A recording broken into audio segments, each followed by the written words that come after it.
ক্ষমা করে দিও আমাকে।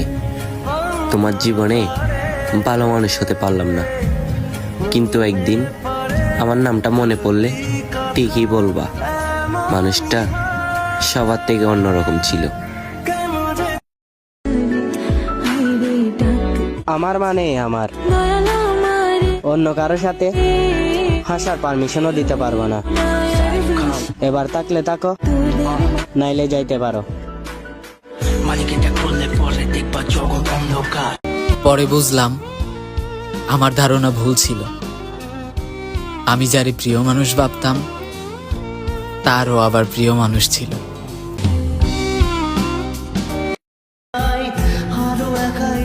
আমি আপনার শখের পুরুষ হতে না পারলেও আপনি আমার শখের নারী হয়েই থাকবেন সারা জীবন।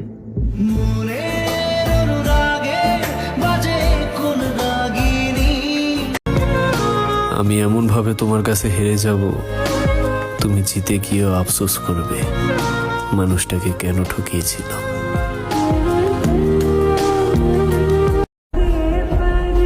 একজন নারী থাকতে চাইলে তাকে সরিয়ে দেওয়ার ক্ষমতা কারো নেই, আর নারী চলে যেতে চাইলে তাকে আটকে রাখার সাধ্য কারো নেই। তুমি শুধু থেকে যাওয়ার চেষ্টা করো, তোমাকে যত্ন করে রাখার দায়িত্ব আমার। মানুষটা আমার খুব শখের, কিন্তু আমি তার যোগ্য না। তাকে আমার করে পেয়ে যাব এত বড় আমার ভাগ্য না। যে তোমাকে পরিবারের অজুহাত দিয়ে চলে যায়, তাহলে তোমার জন্য একটা কথা বলি, সব অজুহাতই হচ্ছে মিথ্যে। যে তোমাকে চায় সে তোমার জন্য পুরো পৃথিবীর সাথে লড়াই করবে, এটা অন্তত মাথায় রেখো।